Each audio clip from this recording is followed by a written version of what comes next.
السماء تجلل الرحمن. بزغت شمس يوم 7 من رمضان لعام 93 هجريا على السند، ورايات التوحيد ترفرف فوق ربوعها الخضراء. والسبب المباشر لفتحها أن قراصنة استولوا على سفينة كانت تحمل نساء مسلمات، أرسلهن ملك جزيرة الياقوت هدية إلى الحجاج بن يوسف. فصاحت امرأة من تلك النسوة وكانت من يربوع: يا حجاج. وبلغ الحجاج ذلك فقال: لبيك. فأرسل إلى داهر ملك السند يسأله عن الإفراج على النسوة، فقال: أخذهن لصوص لا أقدر عليهم. فأرسل الحجاج عبيد الله بن نبهان إلى الديبل فقتل، فكتب إلى بديل بن طهفة البجلي وهو بعمان يأمره أن يسير إلى الديبل، لكن الهنود استطاعوا محاصرته وقتله أيضا. فأدرك الحجاج أن فتح السند وتحرير الأسيرات المسلمات يحتاج إلى قائد فذ شجاع وجيش كبير أولي بأس شديد، فاختار الفلسطيني محمد بن القاسم الذي لم يتجاوز عمره وقتئذ 17 ربيعا، وضم إليه 6000 من جند الشام وجهزه بكل ما احتاج إليه. خاض محمد وجيشه معارك طاحنة ضد الوثنيين الهنود، تمكن خلالها من فتح الديبل بعد أن دكها بمنجنيق يسمى العروس، يعمل على تشغيله 500 من الرجال المدربين الأكفاء. ولكن عامل داهر على هذه المدينة هرب عنها سالما، فأنزل فيها ابن القاسم 4000 من المسلمين وبنى جامعا، فكان أول جامع بني في هذه البلاد.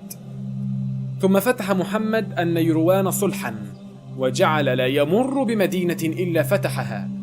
وبلغ خبره داهر فاستعد لمجابهته، وعبر محمد النهر مهران، فلقى داهرا وهو على فيل وحوله جيش كبير يركبون الفيلة، ودار بين المسلمين والهنود قتال عنيف لم يسمع بمثله. وترجل داهر وقاتل حتى قتل عند المساء، فانهزم أصحابه وقتلهم المسلمون كيف شاءوا.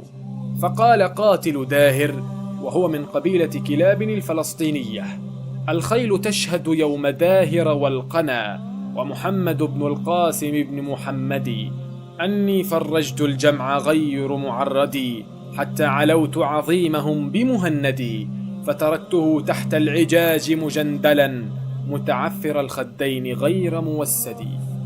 بعد مصرع داهر سار محمد ليستكمل فتح بقية أقاليم السند، فاستولى على حصن راور، وكانت زوجة داهر به، فخافت أن تقع أسيرة فأحرقت نفسها وجواريها وجميع مالها. وهكذا أصبحت السند بأسرها في قبضة الفاتحين الأبطال. وجاءت القبائل تدق الطبول فرحة هاتفة مرحبة، فقد حررهم الفتح الإسلامي من استبداد الهندوس، وأمنهم على أنفسهم وأموالهم. وسر الحجاج بفتح السند وتحرير الأسيرة المسلمة وقتل داهر، وعد أموال الغنائم التي وصلت إليه، فوجدها 120 مليون درهم، وكان قد أنفق على عمليات الفتح 60 مليون درهم. فقال: شفينا غيظنا وأدركنا ثأرنا وازددنا 60 ألف درهم ورأس داهر. وبينما محمد القاسم يدبر أمر السند وينظم أحواله بعد الفتح، ويستعد لفتح إمارة قنوج أعظم الإمارات في شمال الهند، فجاءه خبر وفاة الحجاج الذي كان يتابع الفتوح ويدعمها بقوة في شوال سنة 95 هجريا، فحزن عليه حزنا شديدا. ثم توفي الخليفة الوليد بن عبد الملك سنة 96 هجريا، وتولى أخوه سليمان الذي بدأ يغير ولاة الحجاج، فعين على العراق رجلا من ألد أعداء الحجاج، وهو صالح بن عبد الرحمن، الذي كان الحجاج قد قتل أخا له اسمه آدم، كان يرى رأي الخوارج. فقرر صالح أن ينتقم من أقرب الناس إلى الحجاج، ابن عمه محمد بن القاسم، فعزله عن السن، وولى رجلا من صنائعه وهو يزيد بن أبي كبشة، وأمره بالقبض على محمد، فقبض عليه وأرسله إليه، فحبسه في واسط بحجة شكوى تقدمت بها ضده ابنة داهر، متهمة إياه بالتحرش بها، وظل يعذبه في سجنه إلى أن مات. وبعدها اعترفت ابنة داهر أنها كانت كاذبة، وأنها إنما أرادت الانتقام لأبيها. وهكذا انتهت حياة بطل وفاتح كبير هذه النهاية الأليمة، وحرم المسلمون من عبقريته وهو في مقتبل العمر وقمة العطاء بسبب أحقاد رخيصة ووال وضيع فاسد استغل منصبه للانتقام لنفسه الحقودة المريضة.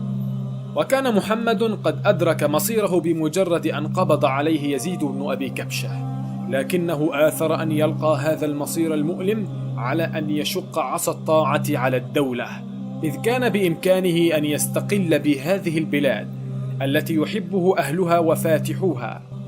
ولقد بكى أهل السند بعد موت محمد، وما زالوا يذكرونه ويترحمون عليه، لأنه أنار قلوبهم بالإسلام وحببهم فيه من خلال عدله وتواضعه وحسن خلقه، حتى أن منهم من أقام له التماثيل بعد موته.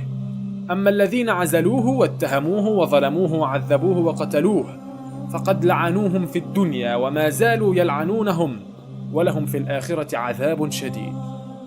والدرس الكبير المستفاد من هذا الفتح الذي يجب أن نتعلمه ولا ننساه هو أن أصحاب الأهواء والذين تهمهم مصالحهم أكثر من مصالح الأمة وتحركهم أهواؤهم للثأر لأنفسهم يجب أن يبعدوا عن أي مناصب، وليعلم كل من ولى هؤلاء أنه خائن لله ولرسوله، مصدقا لقول النبي صلى الله عليه وسلم: من ولى واليا من المسلمين شيئا من أمور المسلمين وهو يعلم أن في المسلمين من هو خير للمسلمين منه وأعلم بكتاب الله وسنة رسوله، فقد خان الله ورسوله وخان جماعة المسلمين.